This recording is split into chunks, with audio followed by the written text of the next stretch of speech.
we want to ensure that these guys also get to understand what is in the mainstream. So we get content maybe from the mainstream and then contextualize it towards our communities. So mostly those are some of the challenges that we are facing. However, in terms of community media surfacing in that report, I think it has always been a trend. We've not been surfaced most of the time. Think we are categorized as others. Yeah, so so that is what is usually happening. But I believe that we make impact, and maybe something special for community media should be done. Well, something needs to be done for, and thank you. We appreciate that applause. Boniface, you're saying something needs to be done, and I like the fact that you've also spoken about your different dynamics in terms of even the journalists that work for you, because you're talking about most of them being interns and some, of course, being volunteers because of the space that you are in. But then in comes the question, at the end of the day, you're a media house and you still need to serve the community where you're working within. So how do you bridge that gap and just ensure that besides just taking stories from mainstream media and repackaging for community media, that you serve the community where your station is in? Yes, so that is what I said, that what we do first is co-creation with the community. And then community media also, we use a 360 degrees intervention model. That means that we are on air, we are online, and of course also we are on ground. So for people who are unable to listen to us on air through radio, they can follow our stories on social media. We repurpose these stories or the radio forums then to different social media sites. And then we also do video. So our radios are usually also live. And then we take the radio to the people, that is on town hall forums. We have discussions with the people on different issues. And this then supports us in terms of getting feedback, especially direct feedback from our communities. But of course, also the interns go out to the field, collect bites, do stories, collect vox pops and community engagements. So then we get to have that content. And as a quick last question to you, do you also have to deal with citizen journalists from your own Muta, and how do you handle it? One thing that we do, yes, there are citizen journalists from Muta, but even recently we conducted a training for WhatsApp admin managers to be able to understand how to fact check. So the citizen journalists, some of them even come in as volunteers, and we always even send them to trainings by the Media Council. But of course, also we have internal in-house trainings. Sometimes wanakorozana na wanahabari, but after all, they go back to the same community because most of our journalists also stay within that community. Sasa, thank you very much, and let's appreciate this panel. I know you have questions, yeah? But we've agreed with Leo that we have the other panel come, then we will have a combined plenary session. I can see you shaking your head, but because of time, kindly allow us to do that. So I'll have Quinta come, invite the next panel, then we'll have one joint plenary that will cater for all the questions that we might have. Let's applaud my panel as we invite Quinta over to the stage to take on the next topic.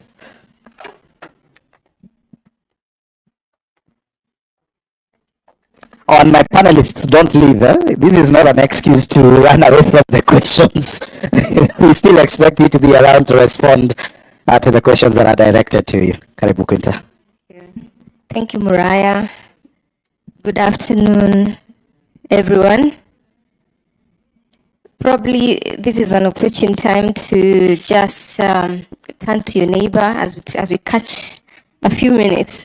As we transition to the next panel, just say hi to your neighbor, exchange business cards, get to know where they work.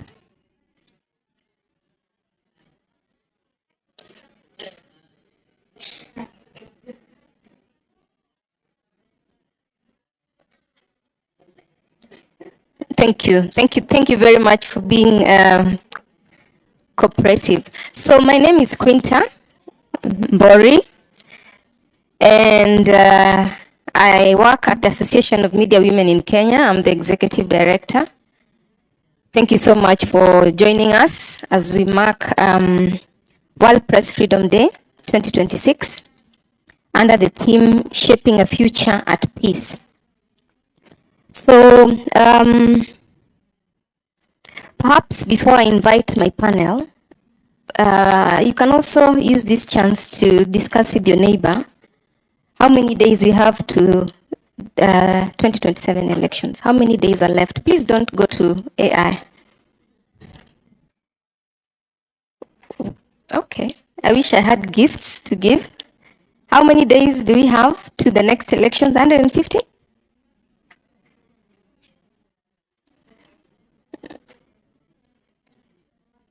Over 400? Very close. For 50, very close is the best answer we have received so far. For 51, smart. For 56, close, but let me help you with that. We have about, if we are to have elections on the 10th of August, 2027, then we have about 463 days to go. Okay? And I know that from where we sit, we can already feel the political heat. The temperatures are rising. And we already feel the characteristics of elections in this country. We can see coalitions being formed and counter coalitions being formed. There's a lot of political conversations going on the spaces where we are at, in the media, on the social spaces. And one thing about this panel is that even though, elections in this country are very critical, sometimes due to intolerance from where we sit, there can also be eventful moments. And in this country of ours, we have unfortunately experienced 2007 post-election violence. And one thing that we have to agree is that the role of the media is very critical during elections in this country, because media's role is to support democratic electoral process in Kenya. And so we have a responsibility to the citizen, we have a responsibility to the nation, we have a responsibility to the political candidates. That is also included in the constitution of this country. So why then are we experiencing political intolerance? And is there anything that we can do to quell those temperatures and ensure that we deliver a free, fair, credible, verifiable elections come 2027? So to help me navigate or dissect this very critical topic, allow me to welcome my panel. And the first one is Mr. Jackson Mwikamba. He's Principal Legal Officer, National Cohesion and Integration Commission, NCIC. Let's clap for him until he arrives. He has not even arrived. Let's continue clapping. Let's encourage him. Thank you so much, Mr. Jackson. We also have representing Political Journalists Association, Jerry Rawlings. Is he around? Yes, Jerry is in the room. Thank you very much. I also have a student from Strathmore in the spirit of embracing the Generation Z. I have Andrea Wakori. Let's clap for her. She's very courageous to join the panel. And I have a final panelist. Leo, you'll help me with her credentials. Is Leo? Yes. She's here? Okay. Looking for you. Dr. Esther Kingori, thank you. Thank you, Dr. Esther. Welcome. Yes, we also have representing. Oh, okay. Do we have enough room? Yes, we have a representative from Kenya National Commission on Human Rights. You can join us as well. And Dr. Esther Kingori. Perhaps, okay. Elijah from representing Kenya National Human Rights. Okay, so as we set the political temperatures on our panel today, I'm just going to do one round of very quick. Yes, we also have from the Media Council of Kenya, Tabitha. Welcome. Let's clap for her, please. So let's have the microphone do a round as we get to hear your voices, and we set the temperature for the panel.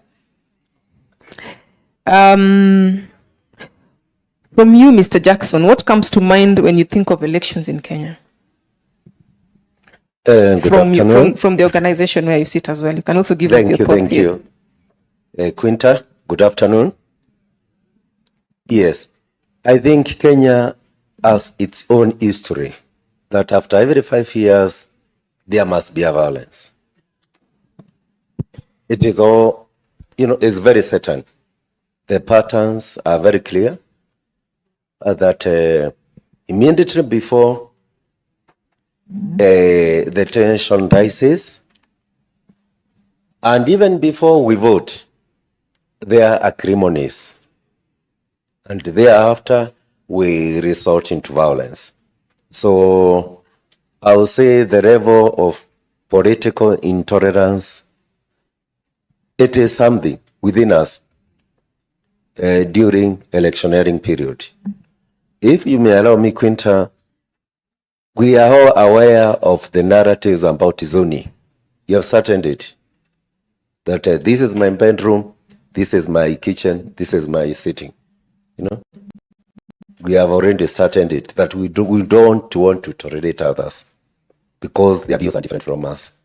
Yeah, that's a picture I can paint. Thank you very much. Can give the microphone to the next speaker. Jerry, what comes to mind when you think of elections in Kenya from where you sit in the organization that you serve? Okay, good afternoon. The first thing that comes to mind as a journalist is the safety and security of journalists, because during elections and even before elections and after the elections, journalists have really borne the brunt of insecurity. There are instances where, especially the political journalists, they risk their lives. Some have been assaulted, their equipment confiscated or destroyed. So as we head to the 2027 general elections, as you rightly put it, the issue here, first of all, is the intolerance. We are seeing the increasing in political intolerance than ever before. We've always had those political intolerances in the previous elections, but as we head to the 27 polls, I think it's just on a higher level. So, as a journalist who represent political journalists, the first issue is always the safety and security of the journalists. Thank you. Thank you, Jerry. Andrea? Let me ask you a very political question. Have you voted before? Well, this will be my first time, this 2027.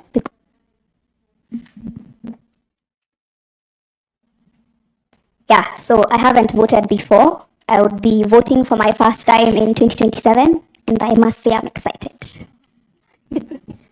Okay. And what do you expect? For me, I really expect a time where, as Kenyans and as young Kenyans, we're able to participate in change making. So rather than sitting behind and having a day to just sleep at home, it's a chance to wake up early, go make those lines and make our decisions heard and know that this is what we want for our Kenya, because we are becoming the new adults. So we really need to put our voices out there. So yeah. Thank you, Andrea. Daktari? What can I say? In 2007, Yeah. I was a journalist, so I encountered the violence that went on against journalists at that time. So as we approach this 2027 election, I am apprehensive, but again, I am hopeful because as Kenyans, we are a resilient people. So I hope, as the theme says, we are working towards peace. I hope that we'll be able to collaborate for 2027 to be peaceful. Thank you, Elijah. What picture does it paint in your head? What does it remind you of? Thank you. From the perspective of the Kenya National Commission on Human Rights, elections has been about monitoring and promoting the right to vote and to be voted for, and ensuring that it is done within a space that is peaceful and cohesive. With that in mind, because of unaddressed issues within our country that are historic, because of boundary issues, for example, because of matters that haven't yet been addressed, then elections periodically become the concerts of contestation that lead to violence and that lead to the deterioration of some of the rights that have been promised to us under the Constitution. Thank you. Thank you, Elijah. And finally, Tabitha, what comes to your mind when you think of elections? Thank you very much. Let me start by saying that I've been with the Electoral Management Body for 14 years. So I've been involved in 6 elections, which includes the presidential the fresh presidential election, and also the boundaries delimitation, which brought in the constitution that we are using today. Well, elections, we don't have to be sad about elections.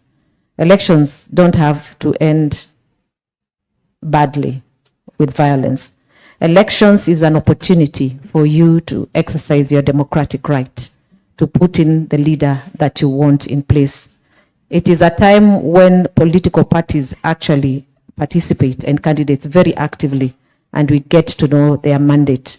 Unfortunately, it's also a time where it's not just a contest of the votes, but there's also the contest of narrative. There's a contest of resources, and there's a contest of everything that is good and that is bad. Thank you. Thank you very much. A round of applause to my panelists.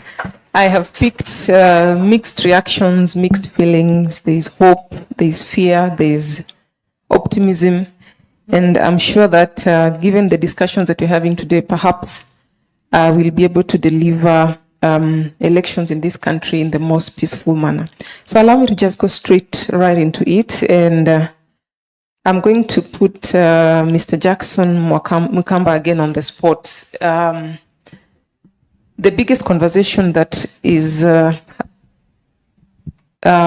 country is talking about is on Gunism. We've seen a lot of political Gunism happening, from different spectrum, Politician to politician, political parties to the citizens, citizens to political parties, politicians to journalists. Allow me to just highlight two cases that have directly affected the media industry. On March 20th, 2026, there were 2 journalists that were attacked. They were covering a political function in Cherangani, Trans Nzoia. We've had another incident that happened during the celebrations of Madaraka Day in Homa Bay County, where 6 journalists were affected. Just in Kikuyu, other journalists were attacked because the political convoy was being blocked, and so they were physically attacked, and they also lost their equipment. So the question that we are asking you today is, what is happening in the country? Who is behind political goonism? Who is the goon? Because we have seen even the politicians themselves are not safe. No one is safe because even the politicians themselves are being attacked. Who is the goon? And what does the National Cohesion and Integration Commission doing about this political intolerance that we're experiencing in this country? Thank you. It is true in the recent times, there have been incidents of, goons attacking the perceived opponent. I am not able to state who is the goon, who are they, but as I alluded earlier, our political mobilization is always, along ethnic line, along, militia, so to speak, kind of. You organize your people in a way, the so-called supporters, in a certain pattern, so that you can gain the traction. And I think as a country, we have started, we have started it so, early that you said we have like 400 days before we go for the next elections. But what is happening really is not good. Even as a commission, we are really concerned. So the issues of goons have been there. And it cut across all political parties. I think yesterday or the day before yesterday in Narok, there were issues, and it is the same community. But still, I think a deputy governor was, they almost attacked the deputy governor because he alluded to a certain political affiliation, which other people were not comfortable with. The commission is doing something, Quinta and the audience. I can assure you, we cannot sit down and let these people up their day. The Garissa incident, we are aware something is being done. But what I was saying, the commission alone cannot deal with this issue. Remember, it has an element of, it is a criminal act. These are criminals in the name of goons. They're criminals. What they are doing, even some are looting, they are stealing and robbing people. The police are working, the DCI are working, the Ngao in the grassroots, and it is not something that can end in one day. So, Quinta, I don't know whether I've really responded to your question, but sooner, we don't have commissioners as a commission, but we expect them, they were vetted last week. We expect them maybe to be gazetted anytime from today. And so our activities really and is slowed down in terms of, visibility, yeah. But it is something, there are investigations going on, including the Garissa one, I'm aware. Even whatever is happening, whatever happened in Kisumu, we are monitoring the situation. But the problem are the politicians. That's how they, they survive. They don't want to follow the rules. They have to cause a confusion. And in that mayhem, they have a way of, winning or getting popularity. Thank you.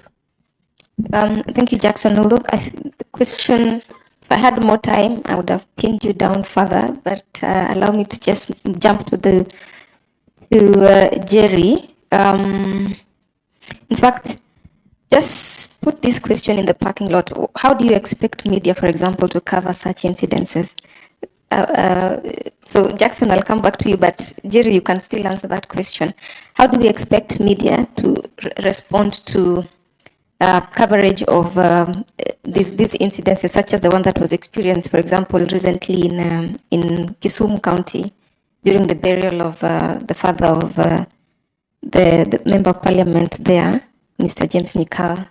So at what exactly is expected? And when I talk about media here, I'm talking about both mainstream as well as the new media. What happens in such situations? Yes. Okay, thank you.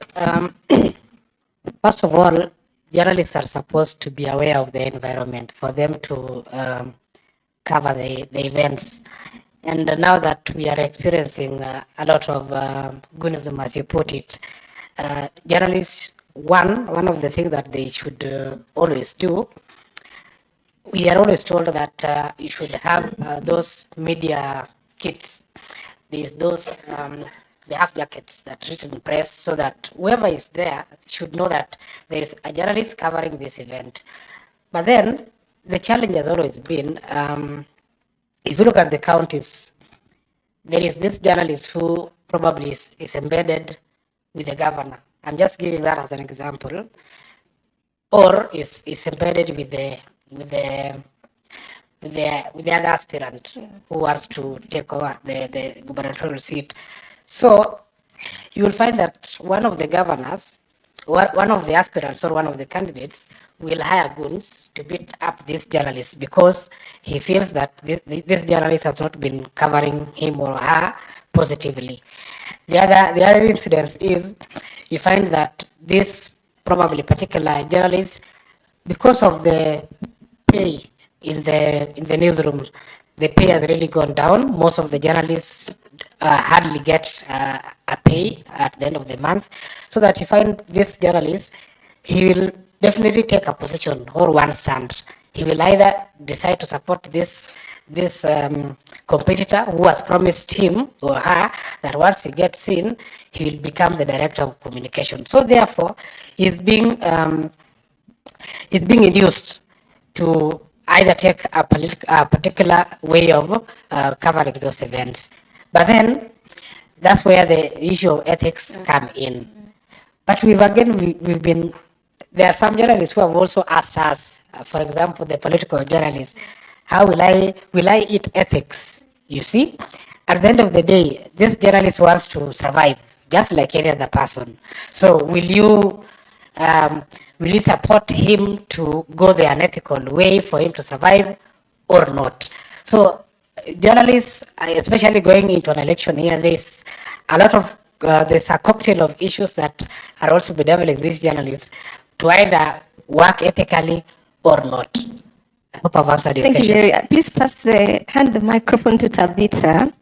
There's a question that Jerry has posed coming from journalists asking, will ethics put food on their table? And maybe just to add a bit of flesh to that question, AMWIC recently released a set of women in the media reports. And even though the focus of the study was on women media professionals, 17.2% only reported that they feel safe covering elections. 17.2%. So that means about Mwalimu wa maths. What is the difference of 17.2%? That is 80.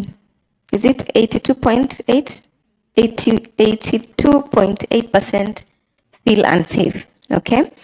And also coming closely, looking at the same report, 59% of the journalists were employed as correspondents and interns. These are very vulnerable positions. The other percentage are the only ones who are on permanent employment. The same report revealed that 64.8% had faced some form of physical threats. So coming from the Media Council of Kenya, especially under the mandate of regulation and protection and rights and privileges of journalists, when you consume this data, how does it present, especially ahead of 2027 elections? When you look at the plight of journalists in this country, do we feel like it's going to interfere with press freedom? And what are we doing about it? How do we ensure that come 2027, our journalists will be covered enough using legal frameworks, they'll be covered enough looking at their welfare issues, looking at even matters of training, because if you look at the same AMWIC report, it said that 70% of journalists in the newsroom are under 35, and only 58% have less than 5 years. So we are looking at a very big gap in terms of the the capability and the capacity of journalists who are going to cover elections. There's so many issues facing them. So from the Media Council perspective, what do these issues present for you, and what are we doing about them? Thank you. Let me start by saying that it's true, and especially at this time when so many media houses have laid off journalists. Journalists have become very vulnerable, and you find some of those journalists are freelance journalists now, and during elections, because they are accredited by Media Council of Kenya, they will also be out there covering elections. And when salaries are also not paid and delayed, that makes the journalists extremely vulnerable. You find that journalists covering rallies, and as I said earlier, during elections, there is increased also circulation of money, and everybody wants a share of it. Even journalists themselves, whether employed or out there doing freelance. There is also the issue of advertisement. There is politicians, political parties, and also candidates. And the electoral management body will spend money doing advertisement, and everybody wants a share of it. So you find that there is intimidation and harassment of journalists covering rallies during campaigns. And some are perceived to have taken sides. And true, some do take sides. You can know which journalist is where. So because of the political intolerance, which shows up also in hostility to opposing sides and those who are perceived to be supporting others, you find that journalists are captured in those moments. During tallying centers also, they are harassed at the tallying center. Some do get accreditation, but some don't have accreditation. So they are chased away by people who perceive that they are not supporting them. And sometimes they are also sent away by the election officials if they are not accredited. So there is a lot of threat, and there is a lot of, they're even blocked or harassed by political parties. We have seen journalists, their OBs or crews being sent away because they are perceived to be supporting certain political actors. And we also have journalists who are contesting as aspirants. And there is also this perception that maybe they are being favored by their fellow journalists. So we have cases where politicians have actually advocated for boycotting of media, certain media stations. We've heard them say, do not watch or do not buy this paper. But also some media houses, to be fair, they've taken political sides. Media owners take political sides. Media staff also take political sides. So sometimes some hostility is invited, others is not invited. And some, they have also been bribed by the politicians so that they can cover them favorably. And they are also harassed when a journalist, a very professional journalist, is covering maybe rallies or during elections. They witness some voter manipulation or maybe some malpractice, and they are harassed and their gadgets are taken away so that they do not give that as evidence. So a lot is happening, and I think sensitization and also the political leaders need to be tolerant and to allow the media ecosystem to thrive. And also the journalists themselves, we have a duty to ensure that we adhere to the code of conduct. All right, thank you, Tabitha. Maybe just back to Elijah. Listening to what the previous speakers have said, we can probably all agree that there is, of course, violation of human rights of journalists in this country. We have experienced it. We've seen it firsthand when media professionals have been arrested because of the content that they have produced. Allow me to even mention the Blood Parliament documentary. We have seen from media reports what happened to the team behind the Blood Parliamentary documentary. We've seen journalists, Standard Group journalists like Collins Kweyu, who have been arrested because of their work. And in fact, you released a report recently that highlighted all these violations of human rights.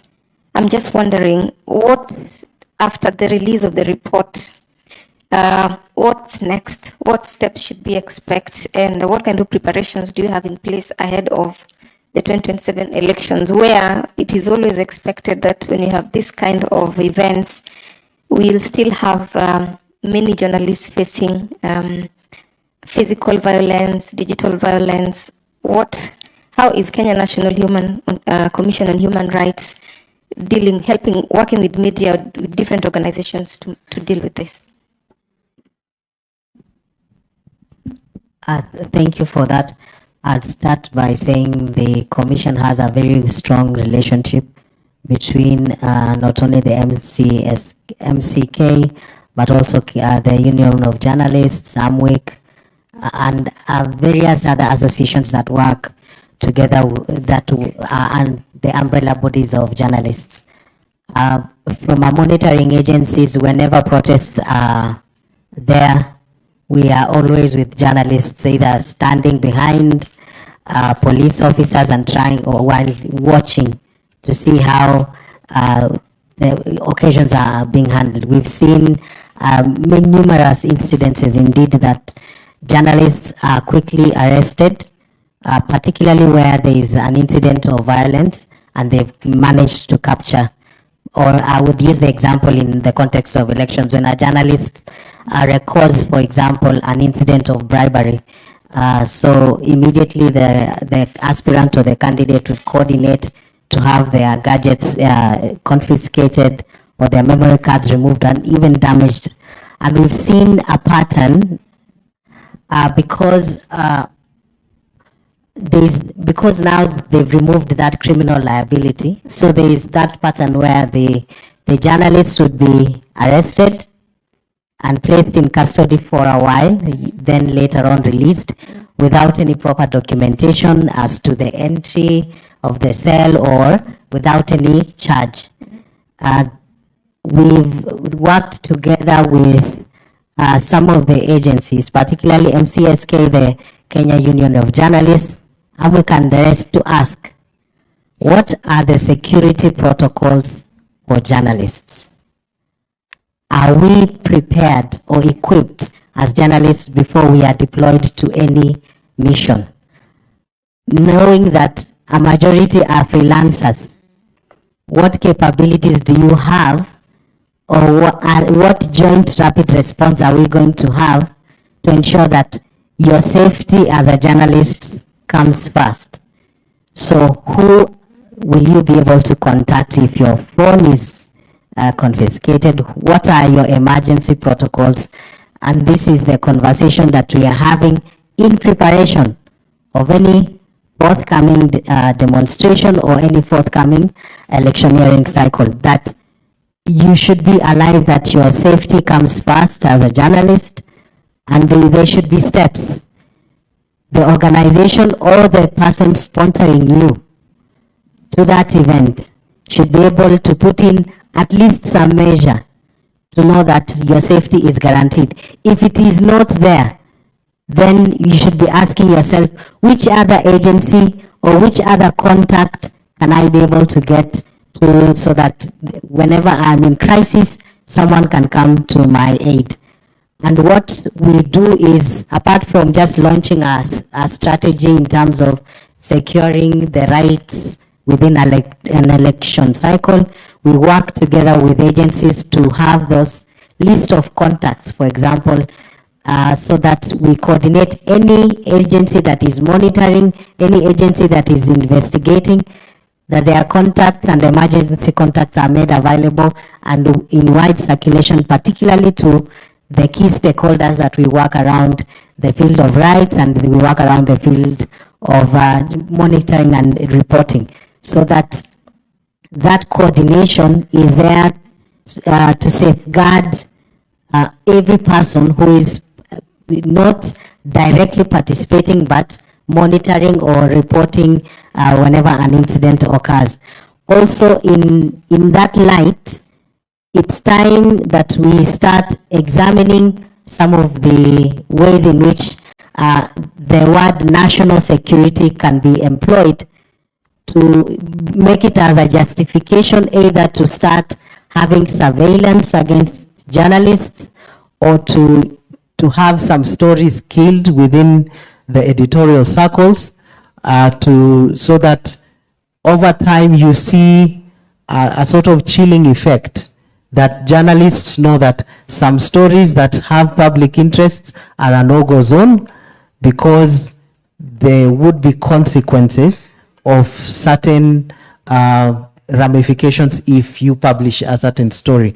And this now chilling effect becomes a self-censorship. So you have journalists who are too afraid to tackle issues that really concern the public, or to target us or speak up against individuals who they see are clearly violating rights. We need press freedom. We don't need a media that has become a bulletin board where we just come and see tunajua ni ile ya kawaida.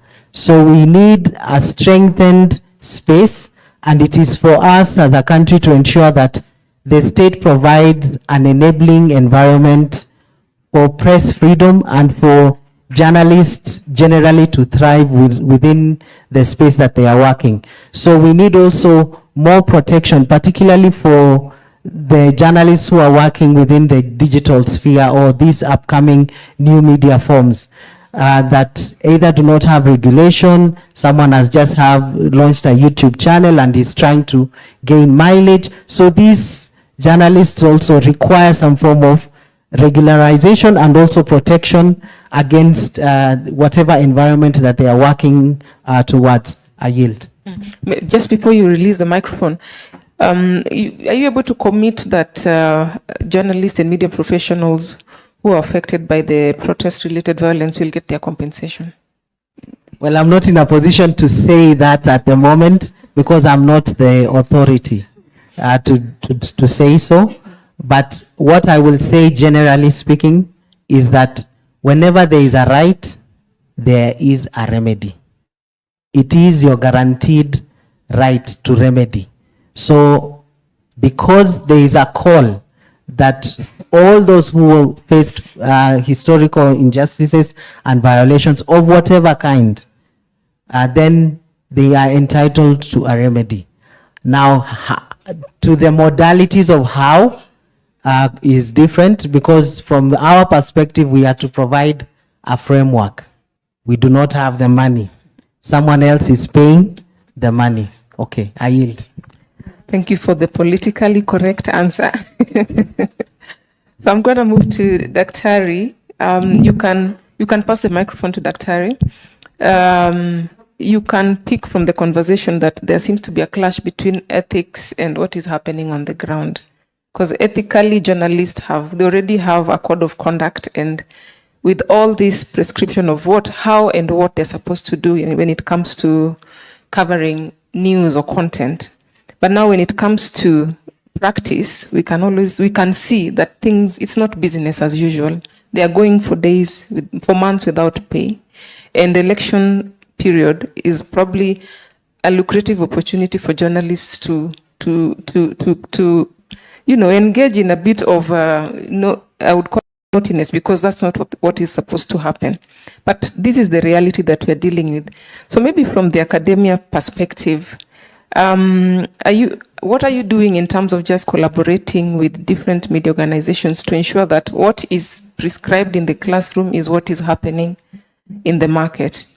And if you look at the data that has been given out by MCK as well as our study, majority of those who are currently working in the media space are also very young. So what kind of partnership are you building from the academia perspective with mainstream media? Because in the past, there's always been this talk that media and academia, they seem not to work together. So is there something that you're doing or plans that you have to ensure that we're able to follow through with what is taught? Okay, thank you for your question. I think I'll begin from what our dean said in the morning. What we believe here in Strathmore, we have one of the key values that guides us is freedom and responsibility. And even that goes back to our constitution. We don't have, as much as there is a freedom of media and freedom of expression, it is not absolute. So there has to be, I mean, when you start inciting people to violence or inciting communities, inflaming passions, that stops being freedom of the media, stops being freedom of expression. It becomes like a crime of incitement. So it's important, even going back to the theme, our theme of today, shaping a future of peace. Yes, we are rallying behind the media, championing for that freedom, the freedom of the media to report, freedom from not being threatened. We have to go back and we thank the Media Council because of the propagating these standards. So our media, our newsrooms must also be responsible. And like someone was saying, we also call upon the editors also and media houses to pay journalists, compensate them so that they are not lured, especially at this political season when there is money not just for Wanjiku, but also to give brown envelopes to journalists so that they may cover favorably. So each of us has a place to play and we need to collaborate to champion freedom and also to ensure that there is peace. Now, going back to your question about what we are doing as an institution, as a school, this is one of just not the beginning of the journey, but it's a continuation of what we've been doing, this collaboration. We've come together with Media Council to champion ethics and standards. We have our students covering, and we also have our students in the audience. We also have faculty here. And it's not just the first time we've been collaborating with the Media Council. They've been coming to teach our students on ethics and giving them accreditation, giving them press cards. We also do guest lectures where we invite senior journalists to come and speak to our students. So we are doing a lot in this journey towards peace and ethics. Thank you. Thank you very much, Daktari. Please fan the mic to the last one. Andrea, I'm just going to take you back to the State of Media Report, the 2025 State of Media Report that has just been released this morning by the Media Council of Kenya, that showed that social media is leading in terms of source of news at 27%, and about 74% of Kenyans are using social media. Are you surprised? That's my first question. No, I'm not. Why? Why are you not surprised? Well, if I look at myself as a case study, I think I pass the news when my mother is watching news like once a week. Every other piece of information I have comes from social media websites.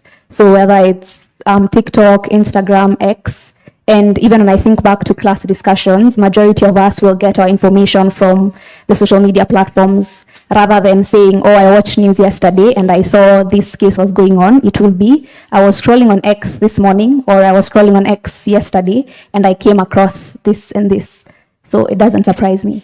If you had an opportunity to address one, media houses, two, maybe politicians, and three, maybe just Kenyans, the Kenyan citizen, what would you tell them about capitalizing on the digital platform, especially to advance as we approach the elections in 2027? What would be your message to them? I'll start with media houses because I think they still possess majority of the authority and credibility when it comes to giving information. It's very difficult to verify what you get on social media. So you'd find that as much as I would consume a story on Instagram, I would go check what has Citizen said or what has BBC said. So in that regard, the media houses have that credibility. And so because it's harder for us young people to go and collect the information from their news stations or whatever, it would be good for them to have the platforms that are up to date, timely, and easily accessible to the young people and the people in general so that their information can be verified that way. To politicians, I don't know. No. To Kenyans at large, I think when I started, I said I'm excited because for us young people, well, it's mainly based on age that we've now gotten to the point we can make a decision. So it's a great opportunity to be able to stand at that position and make change. And that would be my call to Kenyans at large. But as 2027 approaches, it's your opportunity to make your voice heard. And so using the digital space where we can all access, I'm sure we all have mobile phones with us in our pockets or in our hands. And through those devices, you can access a digital platform. So it's important for you to be part of the story by telling your story and at the same time, consuming the information that's given to you to have the facts right. Rather than going around and, propagating what you think the story is, you have an opportunity to tell the facts based on, research and wherever you get your information from, but putting it through the platforms that are easily accessible to each and every Kenyan. Yeah, before you hand back the mic to Jerry for his final remarks and one quick round of the panel, what would you tell your peers? I think I would just start by saying I am very honored that as a generation, we are very politically aware. We are not letting our decisions be made and called by other people. We want to stand in the spaces and make our voices heard. And so I would encourage us to keep doing that. Keep putting ourselves also in the positions to take leadership. So don't just let the old guys, to do that. As much as you reach the qualification age-wise and you can put sound opinions and actions together, you can actually make that change. So stop waiting for people to make the decision for you. You can do it. So that would be my advice to the peers. Thank you, Andrea. I don't know whether that's a good place to end. Unless my panel has a very pressing rebuttal or a comment, I can see Leo is telling me we need to cross over to the plenary. Unless there's something Jerry has something to say, yes. Something very pressing. It can't wait. Yes, Jerry. Okay, just a quick one. For me, going into 27 polls, one of the things that MCK should do or they must do is based on the report, we have got very young journalists who have just come in, who are in the newsroom, and this will be the first time they are covering elections. They've never covered elections before, so there is therefore a need for training. And two, we must also tell our journalists who are political aspirants that when it's time to exit, please, they should just exit before time so that other competitors don't feel that they have got undue advantage. Then lastly, I think given that we are in the Kenya Media Sector Working Group, I think there's need to collaborate with the National Police Service so that our safety and security is guaranteed. Thank you. Thank you, Jerry.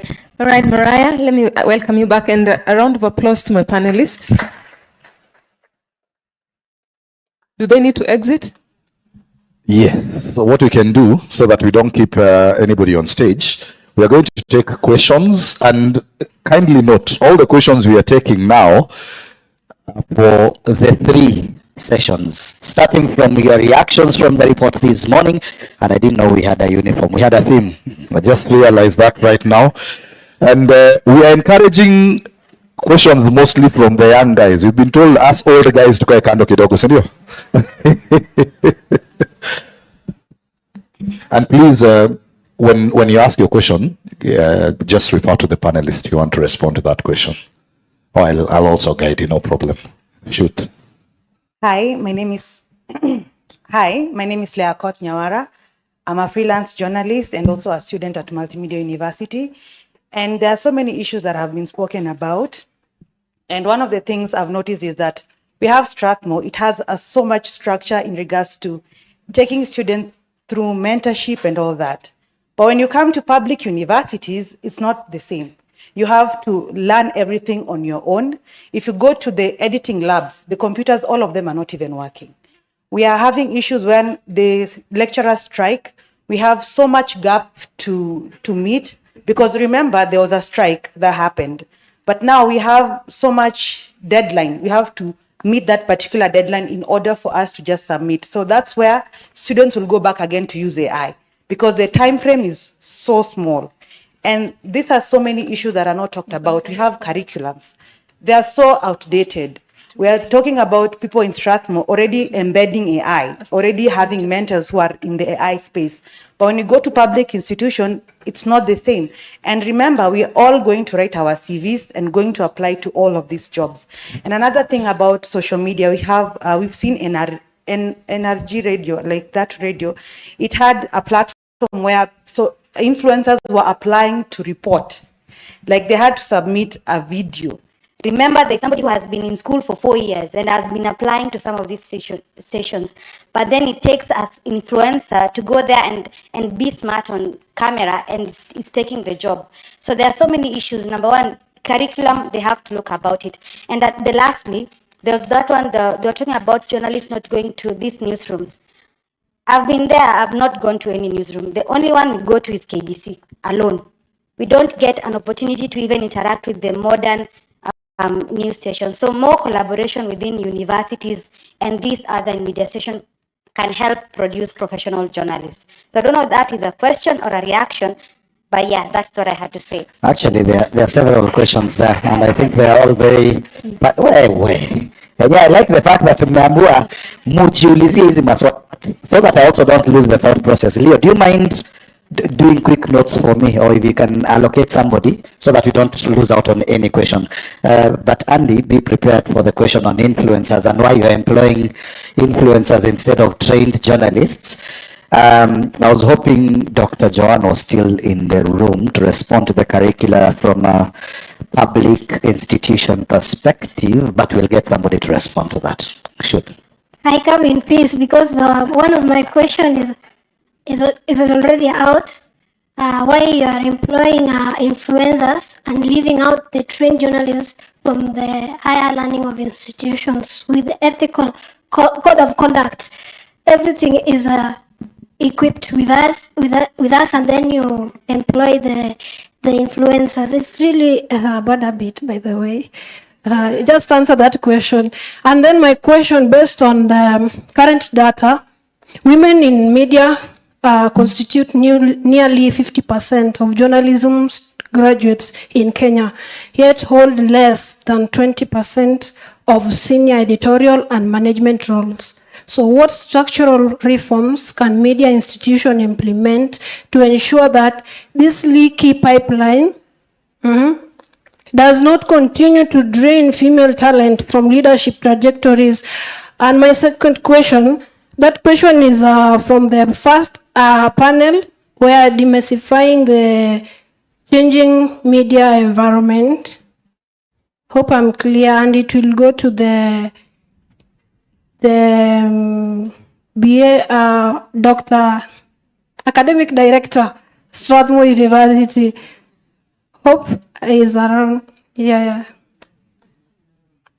Okay, then my next question is, now with only 3.7% of managing editor or media managers positions and 2.8% of media ownership held by women, how can advocacy initiatives like AMWIC and mentorship program be scaled to transform visibility into genuine decision-making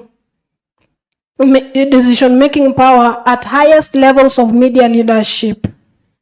I failed to introduce myself. I'm Madri Kagola, a student from the University of Nairobi, a member of AMWIC, and I'm presenting KCA today here at the World Pavilion Day. Thank you. You wear very many hats. I hope you don't mind. Actually, the question to Daktari will not respond. I'll tell you who will respond. I like the fact that Quinta is already on stage, because that is a direct question to Amwik, and Zubeida can also help respond to that question. Zubeida, I hope you are listening to the question on women in media. That's a Okay, good afternoon, everyone. My name is Ujambo Florence from Moi University at third year. I'm currently an attachment at RMS, and we've all said AI is here and it's here to stay, right? But one thing remains clear. we have lecturers in the room, we have parents in the room, and we have media professionals in the room. And we have to admit that AI is here. So if AI reshapes both newsrooms and the curriculum, are we training a generation to critically think, or are we training a generation to operate machines? Because truth be told, our curriculum is a mess. Yeah, and the big question is, who is going to close this gap? Yeah, and given that AI systems are trained and historically trained on historical data that often reflects on existing media biases, are we not at a risk of automating and scaling those very biases? We've talked about tribalism, we've talked about ethnical issues. So that is my question. Thank you. And I think I like, let's first get responses for those, and I'm not discriminating against the boys. I'm coming back to you. Let's take the questions from the ladies first. I'll start with Quinta, then Andy. I hope you're ready with your response on influencers.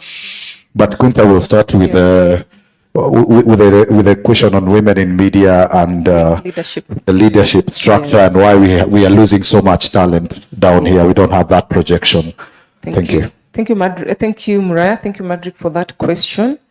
Let me give you the exact stats. We are talking about 2.8 women in media leadership in Kenya right now.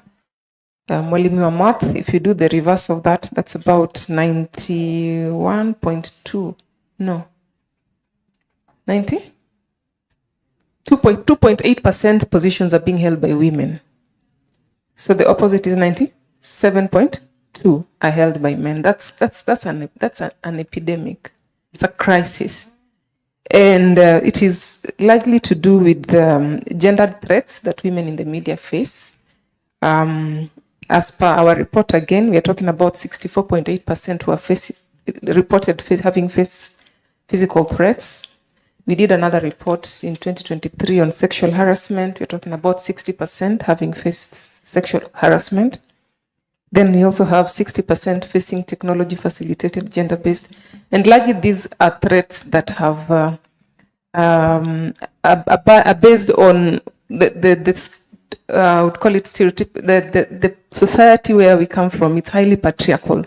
So these challenges that women are facing in the media are as a result of the society that we come from. But the question that we need to ask is, do we then stop advocating for safer and better workplaces for women in the media? No. Our report also recommends that we upscale mentorship for women in the media, as well as training opportunities. And then we also push for policies that are gender transformative, especially for policies that are gender transformative, and also to push for implementation of these policies. Because we've seen that for most media organizations, one of the things that we struggle with, even from the industry level, is accountability. Nobody is willing to be accountable for their professionals. So if we can work on those three issues, one, on mentorship and training opportunities for women in the media, and we eliminate gender threats that they experience, and we also work on ensuring that all these practices are written down in some form of policy. In the absence of an internal policy, which I always say is the first line of defense, then we can benchmark on what is available in our constitution and other legal frameworks. Thank you very much, Murray. You want to add? Oh, okay. And clearly this should be the official World Press Freedom Day uniform, because I don't know why the rest didn't get the memo. Blue and red, yeah? So after ED speaks, I don't know what more to add. And it's been a tough call for especially me. After exiting the newsroom last year, I got so many questions from colleagues. And they were like, you are our voice. So if certain individuals frustrate you out of the newsroom and you're supposed to be speaking for us, what does that mean to us? Do we still have room in the newsroom, or should we all exit? You know, I would encourage you not to give up. I know we are not where we would want to be. The environment is no longer conducive, especially for women leaders in the newsroom. But don't give up. We launched the report ED is making reference to last week, and I was literally in tears because I could relate with everybody and everything they said, their experiences in the newsroom, the frustration. You know, many of them feel stagnated, they're not growing, they're not being given positions of power. You know, the pay is not equal. And I don't know whether Mili is still here. I looked at the first panel when we were seated here. Out of 7, I was the only woman. And I was telling myself, what does this mean? Is it that we are not confident enough to come grab or take these positions or vie for these positions? Or where is the missing link? Is it that we are not mentoring women enough? Is it that we are not, yes, confident? So mine is to encourage you, don't give up. In as much as I was in tears when we launched that report, I was also encouraged because I saw many women who've exited in the newsrooms, mainstream media, who are doing an amazing job out here.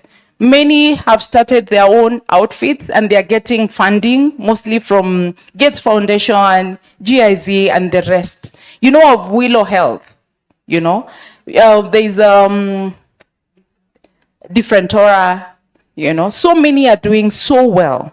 So don't give up. And media in today's world, media has evolved. It's no longer about being in the newsroom. You can start with your own platform, you know, so long as you're consistent and you have a niche, you'll always get support. And even leadership positions. Mimi na Quinta, we are here right now, but when we exit tomorrow, tomorrow, not tomorrow, but in the near future, we don't want to leave a gap. Sawa. Msikate tamaa, please. And join networks, skill yourself as well. And I love the question about AI. I'm one person that loves challenging myself. I take up courses all the time because media is evolving. We are talking about influencers joining the newsrooms. Why are they joining the newsrooms? Because they are bringing something new to the table. So don't go to the newsroom with the skills that you learned 10 years ago. Keep skilling yourself. I took up a course on AI, and right now I do literally everything using AI as an enabler. I don't let AI do everything for me. And I was on a panel where the government advisor on AI spoke about AI and said, AI is not artificial, nor is it intelligent, because it requires your input for it to operate. Whatever you feed it with is what you get out. Garbage in, garbage out. So if you want, yes, many of us saw AI as a challenge, but I see it as a big opportunity that we can tap into, even as newsrooms, to sustain ourselves financially. There's money online. I know someone who wrote a book the other day using AI.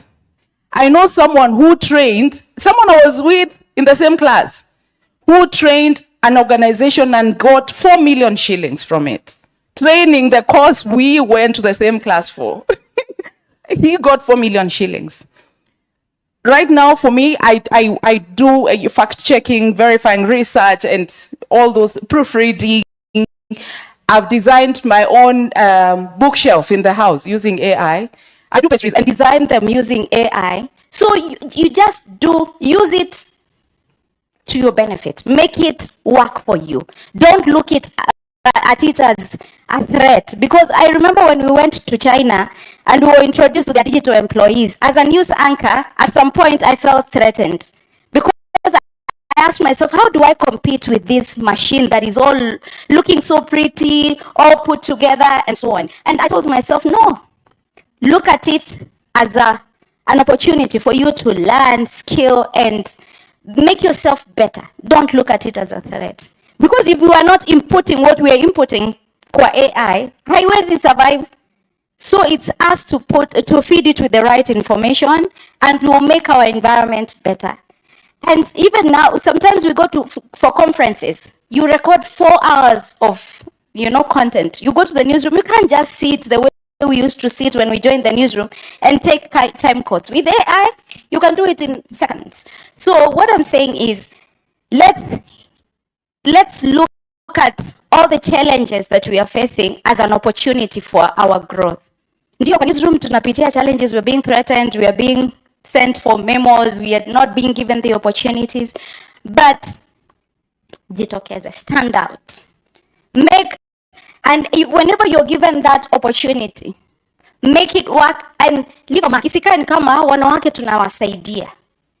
When you're given that opportunity, add value, leave an impact. Watu wakiangalia wanasema, oh, clearly we've seen a lot change.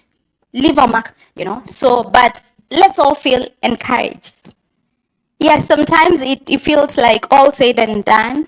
There's no hope, but there is hope, especially for women leaders in this industry. And Quinta and I will continue fighting for you, but we need your support. We need your support. Those of us in the Media Sisters group, how many of us? Yes, I see several from Media Sisters group. Let's keep encouraging each other. Those of us in Amweek, let's keep encouraging each other. So, lakini si eti tunasema boy child tumweke kando. We need you as well. Because if you are taking up 80+% of positions, it means that we need you to bring us to the decision-making table. We need you to hold our hand and not look at women as watu ambao tunawasaidia, tunawawezesha. Empowering women. Sindio? Asante. Thank you. So Andy, we'll hear from Daktari, then you. Thank you very much. The question about curriculum. How are curricula developed? Faculty begin, they look at the market, we do research and gather information. And then we ask ourselves, what niche do we want? When I was up here, I talked about our degree is in communication. What does that mean? Journalism is in there, PR is in there, digital issues are in there. Matters to do with development are in there. So it is to look at, you scan and look at the curriculum. Now, once a curriculum has been authorized by the Commission for University Education, you have to teach that for five years. And the 5th year, you have to renew it. And you go through the same process. So it is a question of being close to the practitioners, and that's why this occasion is very important for us. Media Council, the regulator, and the practitioners who are here. And having those relationships with them, they will tell us, the way industry is moving is in this direction. And we begin to embed. Even before the curriculum is renewed, you begin to mainstream the latest developments. What we did here, we started a digital radio station, and the photography, videography, and editing, using software were things that were not in our curriculum, but we've been using that and training our students. Some of them are in here. So, and then the most critical thing for us in Strathmore, the common causes, critical thinking, what it means to, philosophical anthropology, and so on. So those are the critical things that help us to look at the human side, So AI lets us use it ethically. It's not something we should be afraid of.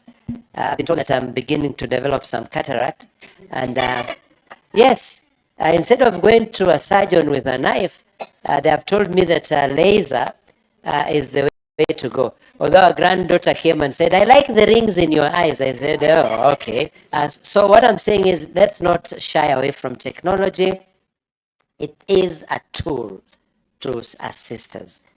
And relationship with industry, the practitioners, that is how we renew curricula.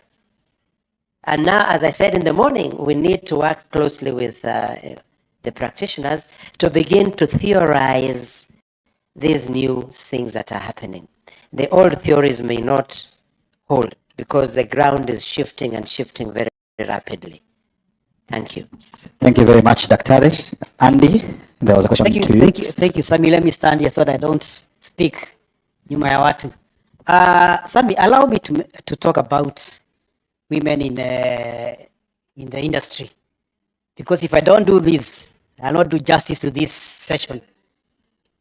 I know we have had senior editors, female senior editors in our newsrooms, but I must say that in my role as editorial admin, I'm actually now in my sunset days in that newsroom. I've seen what has been happening. Young female journalists coming to me, crying that they are being oppressed by their female journalists, editors. It's happening across media houses. You think that it's the men who are harassing or not giving them opportunities, but even the female editors are harassing the young journalists. They don't want to give them an opportunity. I know of one, she had just left the academy, joined our parliamentary team. She was in tears because one senior female editor did not want her to get into that space. I leave it there. I don't want to add anything else.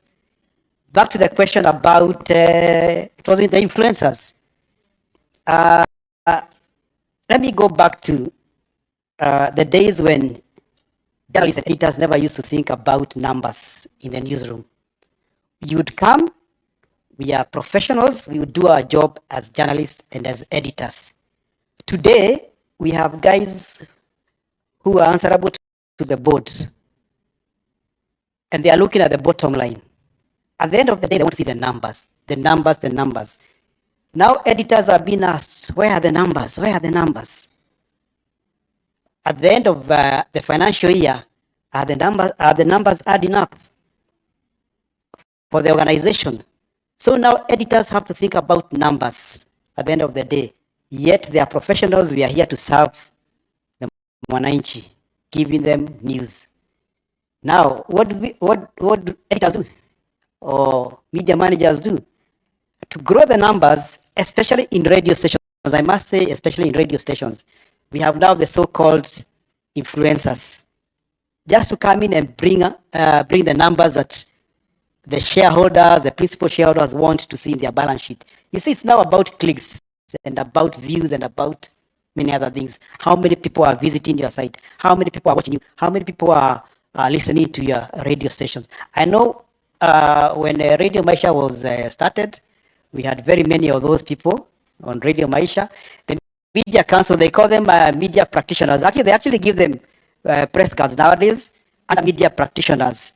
I used to be in charge of the issuing of press cards at the Standard Group, and there is a category for national and media practitioners, because we cannot do without that category to grow the numbers, because of growing the revenue base of media organizations. If you are losing revenue in print, in TV, in radio, you must gain it in the numbers elsewhere, either through your e-paper, through the influencers that you have. But what we insist as respectable media houses, professionalism must always count. Today we have a senior editor who now presents the morning show on Radio Maisha. He's called Delmas.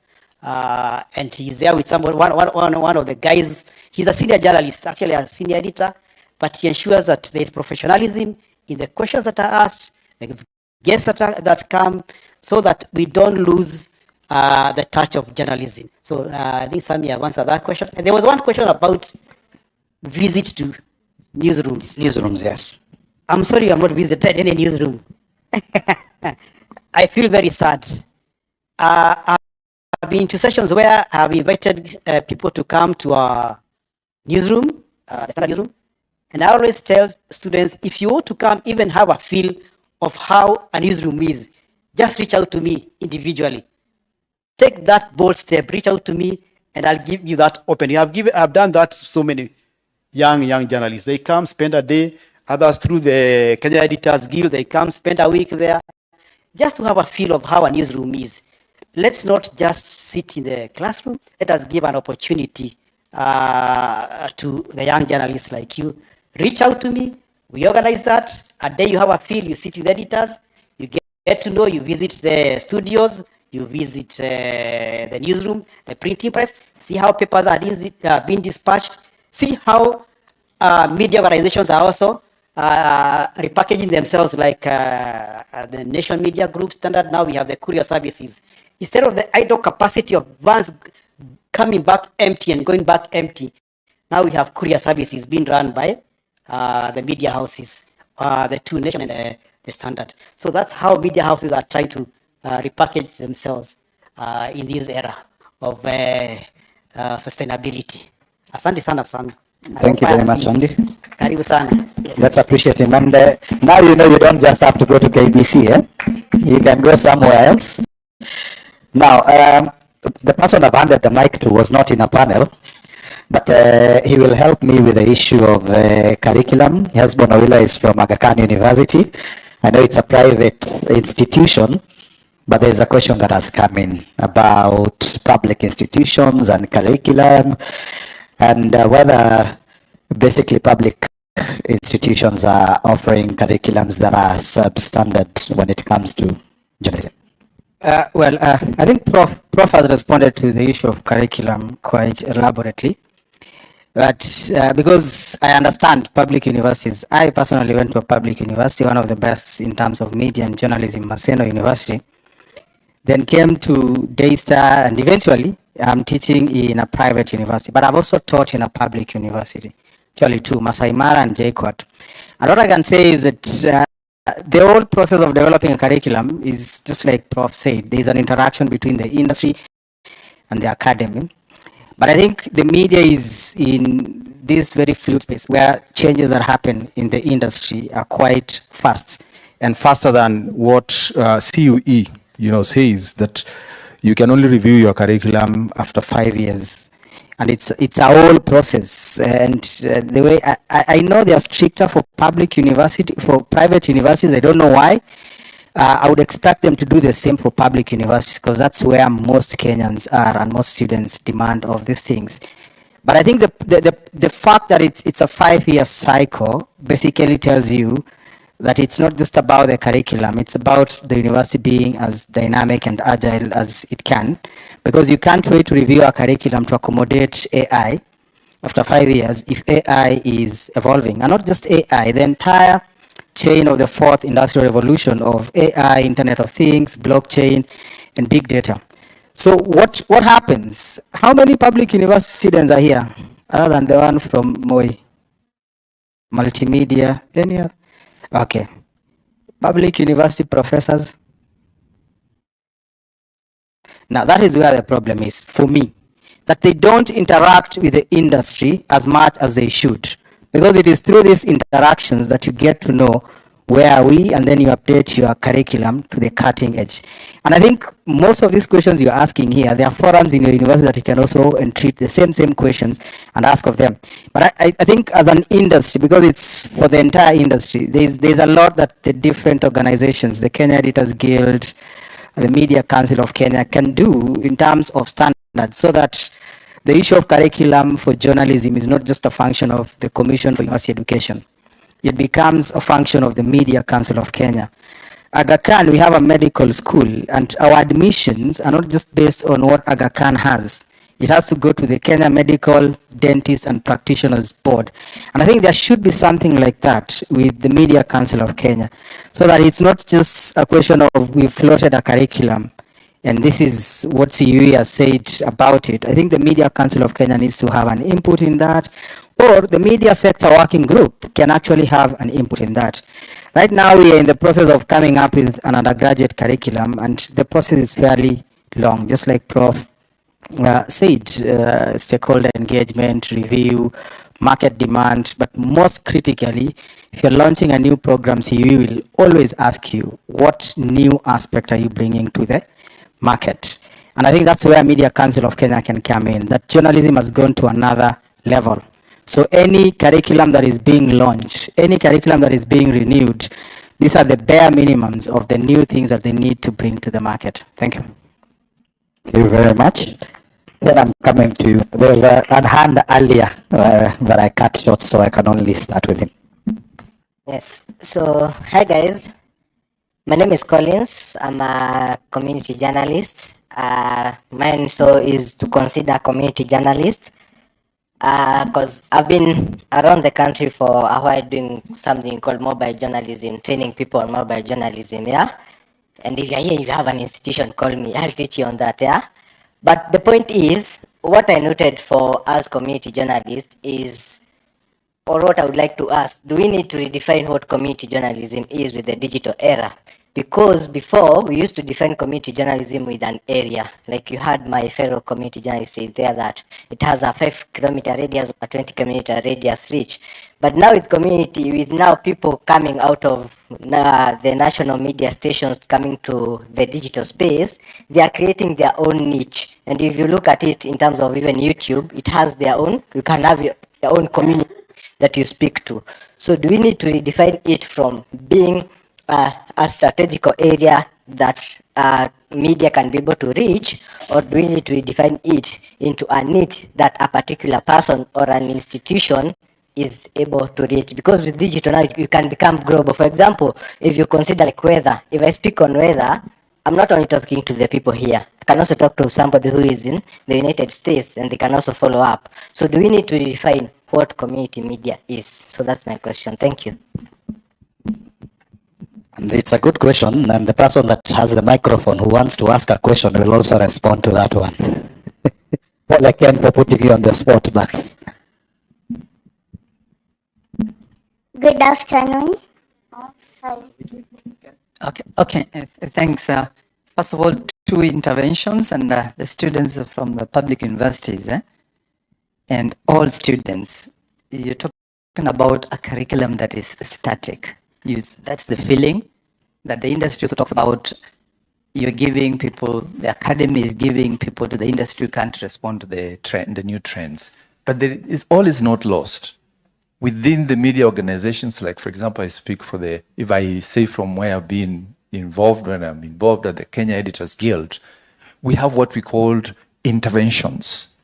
That as people are practitioners and who also interact with the academy, the practice and the academy, we do what we call targeted things that we think that meet the demands of what we do. And out of that, we collaborate with universities and do what we call master classes. We encourage, we do specific modules. For example, we did something about reporting, court reporting, the current court reporting. How do you respond to it? We have also done recently something on reporting on biotechnology. That's a very new area. How do you answer those questions? I did chair a national technical working committee on developing manuals as an industry player and also somebody who trains and mentors students on AI. And those are some of the interventions. And I think, like Dr. Wheeler said, it's good to be present. If you're not present, then you will miss out on those things. And it's good that you're the ones who are coming. Encourage your peers to come too. Two, there is the aspect of, we were talking about communities. Communities are about interests. The interests don't have to be physically located. They mean what? Because there is a new paradigm thing, and the prof and Natal will speak to this, that we are now having what we called the audience first. The audience tells you what they need to hear, where they want to get the information. So the tooling, the platforms are critical. Understand the platforms. But there is one unchanging thing. It's about content. The hygiene of that content that we are talking about. You create content and then know the people that I'm targeting, where do they want to receive it? You're talking about a mobile journalism today. It is. If they want it, what they couldn't get in the morning, they can archive it and pick it up on something. So these are the trends. You have to be present. You have to be. Journalism and communication are knowledge economies, are knowledge sectors. So you have to have the knowledge. You have to keep seeking the knowledge, and that knowledge and interact and know what the trends are in there. So communities, simple. It's just interest. They don't have to be located where you are. And what do they need to be told? They will tell you this is what concerns me, and you have to respond to them. And you can only respond to them if you have the knowledge, you have the skills. The president of the Kenya Editors Guild talked about skilling and upskilling all the time. You have to keep thinking. and all. And finally, I just wanted to mention about AI. A lot of us are speaking that AI has come to take our jobs. It's not taking our jobs. It will take jobs from idiots. Use that word.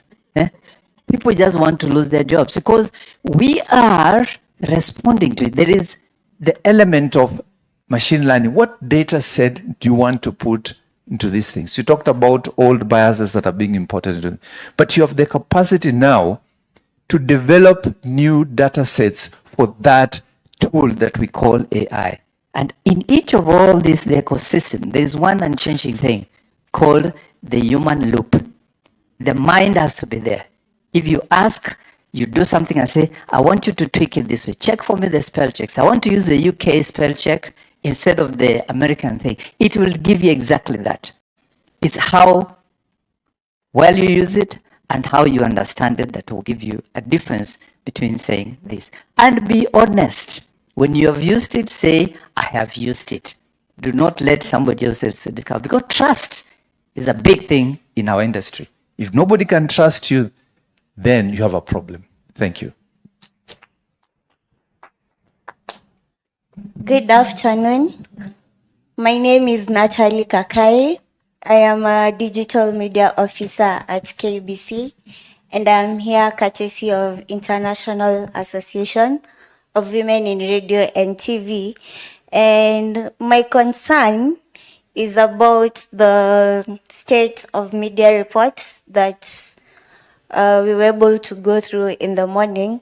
So while I was looking at it, I noticed that KBC was barely visible. And I do understand that as young people, we have the notion, oh, KBC is for old people and all. But if you look at it, there are a lot more stations that KBC has.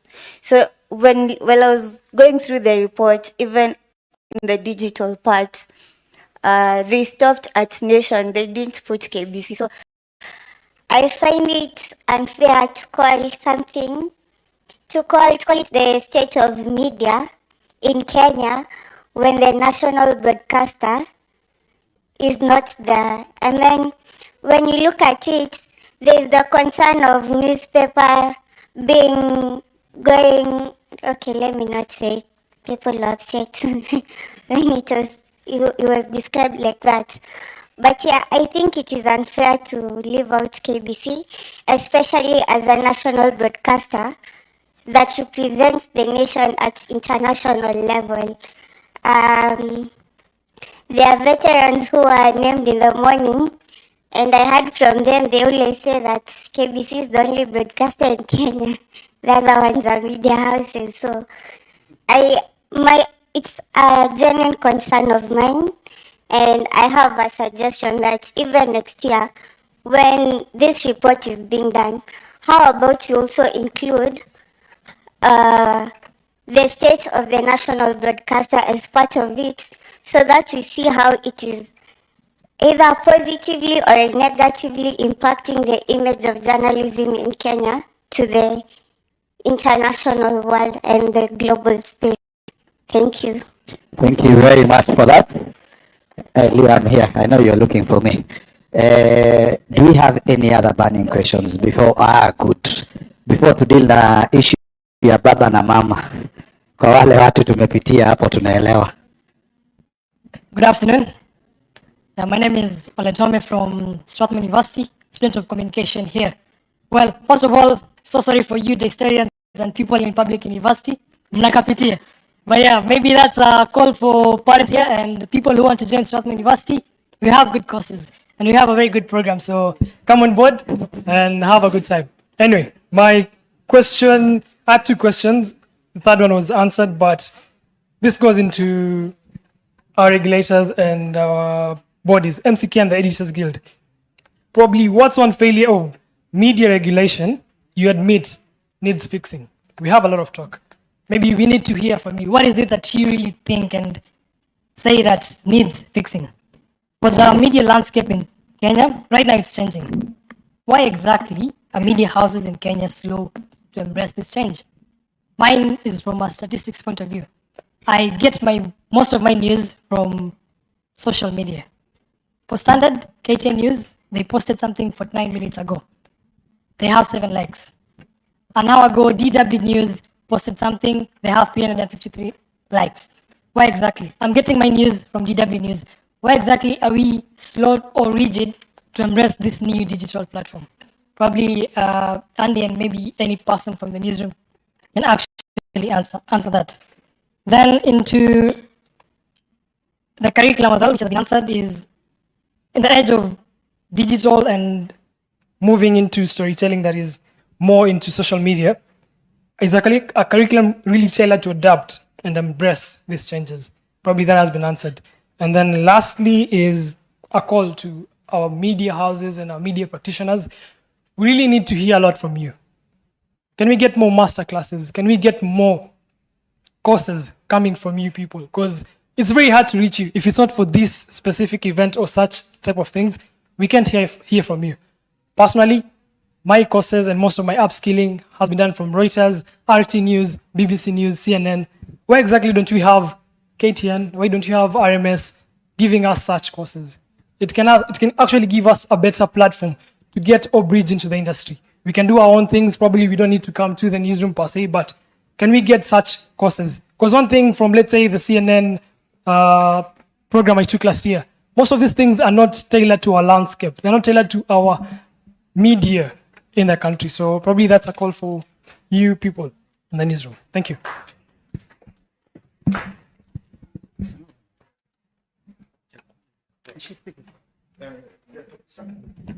So Pista will be responding to the KBC question. I had to get a KBC person to respond to the KBC question. Then I think Dr. Hesbon also has something to say in response to you. Perhaps the person who should have responded was sitting right next to her, Josephine. But nonetheless, I will make an attempt and perhaps to really agree with Natalie about expanding the scope of the research, because we are looking at the different brands, because you cannot compare an elephant to a cow and weigh them, put them on the same scale. So maybe researchers, Leo, we are speaking to MCK, we probably need to expand the scope of research and perhaps just look at the public broadcaster on its own, and perhaps look at the trajectory of the public broadcaster. And I say this because there are certain, we have fragmented audiences, and you'll find that the audience will interact more with a certain program vis-a-vis to another. And I will say this, I will share an experience because I work for KBC. I'm out now. We did a farming program, and I remember we invited somebody, an expert on poultry farming. And he said, but who listens to KBC? We said, well, there are people who listen, so... Anyway, long and short of it, he came to the show. He was so surprised that after the show, he got so many calls, even after, the show. He even got an NGO that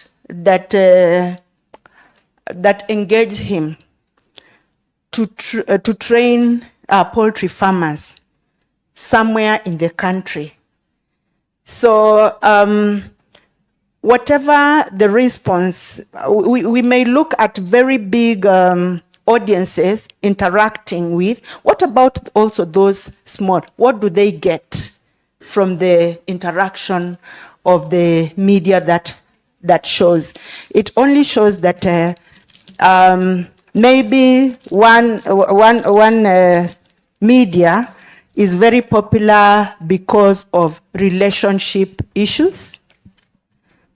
We all have those relationship issues, but perhaps a few will interact with information that really touches on their lives that they identify with. So generalizations, yes, but perhaps we may also look at research that looks at content. And therefore, that will also help media houses in terms of planning for their audiences. In terms of training curricula, the time we went to college, and Josephine will attest to this, we did a lot of practicals. Every week you're doing a radio program, every week. So I concur with her that certain training institutions do not have the facilities. And I'm proud to say, when somebody mentioned that many of them come to KBC for training, actually KBC is a training ground, even if it doesn't show on the even if it doesn't show on the report, it is a big training ground, a very big training ground. Thank you. I'm a beneficiary of the mentorship of Josephine and Topi. I was in my first year, I went to Mashinani, Nyota ya Magharibi. Second year, KBC. Third year, KBC. Yes, students of KMC at the time. That's all, yes. So practicals are key to media training. Theory, Thank you very much. I just had a comment, but because I've been asked to respond to the question on curriculum, I think my senior here has talked about it, that there is a pool of experts, the ones we want to call veterans. And I think there must be a way they can be utilized in the academy. This idea of CU saying that you can only teach if you have a PhD, I think is also a disservice. And there's a way we can get experts who have the industry-wide knowledge accredited as professors of practice, because what they bring to the academy is a lot more valuable beyond the theory.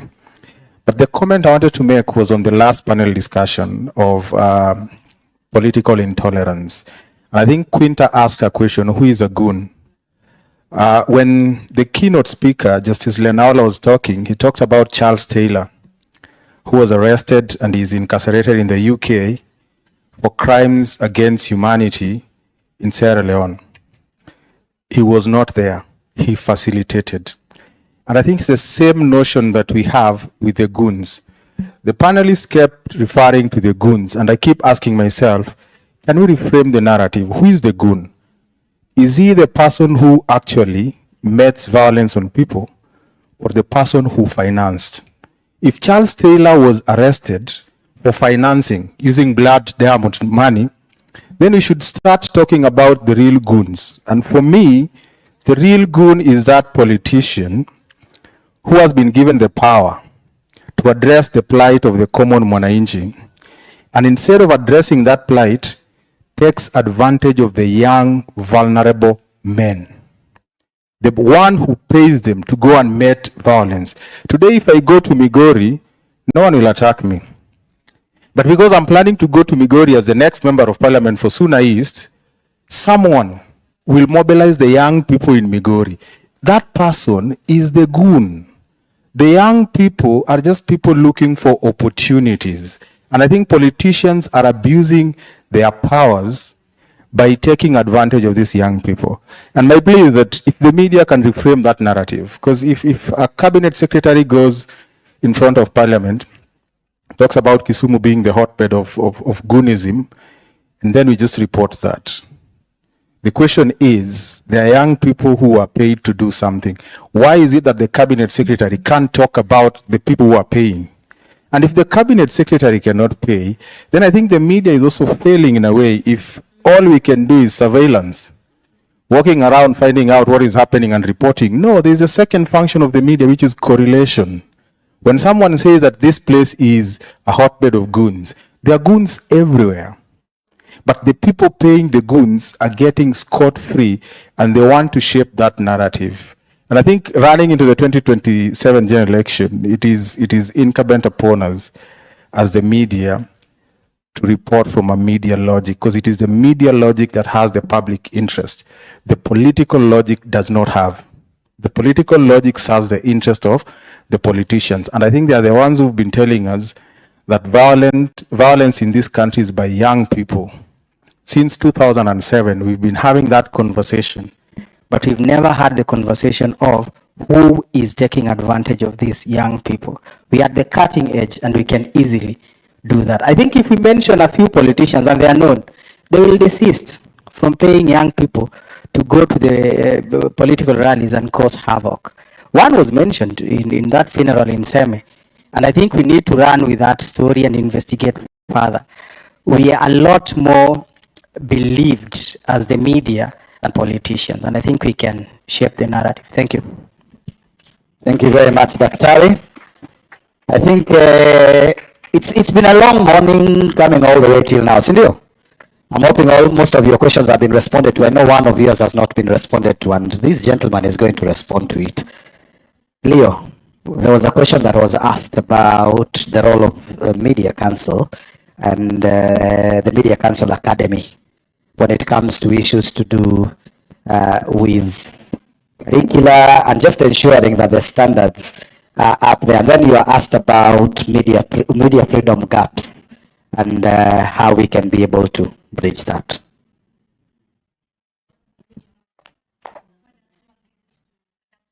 Oh, the one for that, I think that one was responded to, but by Andy Kagwa earlier on about adaptation of media houses to the changing scopes. Thank you, Sami. Thank you for a wonderful moderation. You started this around 11. Now it's around 2:30. Please, let's sit down together over lunch, and I will respond to your issues. Let us wind this conversation up so that we can, pick it up again over lunch. But before we do that, there are 3 things that we must do. I would like to invite our board member, Tabitha Mutemi, to come and briefly, just in a minute, speak about the upcoming Broadcasters Convention coming towards the end of May in Nairobi. It's the first time it's being done in East Africa. Probably East and Central Africa. APB are the conveners, the Association of Professional Broadcasters, and she's the chair. Topista I think is an official as well in the institution. But Tabitha, please come and invite this congregation or this sitting to the Broadcasters Convention in a minute, and then I'll do the other 2 things, and then we can go for lunch and break. Thank you. Thank you very much, Leo. I'm between you and the lunch. First, let me congratulate the young people for coming out en masse to register as voters. There is one thing to register as voter and another thing to come out and vote. Make sure that you sensitize the other young people who registered to come out and vote. Remember, in 2022, 8 million did not vote. 8 million. That is actually more than the candidate who won the last elections. There is also a window of period where you are supposed to query your details about you as a voter. And we need to sensitize Kenyans. Do not bypass that period. It is a legal requirement. IBC will be able to announce that time. So make sure that, because you'll be querying the details from the comfort of your space, wherever you'll be. You query from phone. Make sure that you query to ensure that your details have been captured properly. Do not wait until the last minute when you go to voting station. You say, my name is not in the register, or I've been covered. My details were captured wrongly. The other thing is this idea of Nikona Kadi. Please tell the youth that you don't need a card to vote. because we have said that during elections there is also the contest of narrative. People can use that to actually manipulate people, that if you have lost your card, you cannot vote. That was outlawed, and that is not even a voter's card. That is an acknowledgement slip.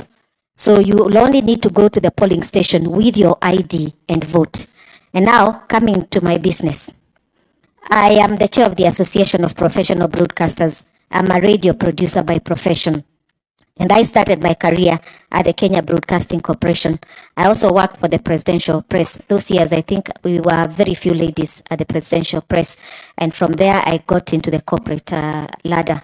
Now, we always felt that there is no association where the radio producers, the TV producers, the cameraman, the technical people in the broadcast that fit. And that is why, and that is how Association of Professional Broadcasters was established. So we took actually the bold step to host the 5th East African Broadcasters Convention, which is going to be on the 26th to 28th of May.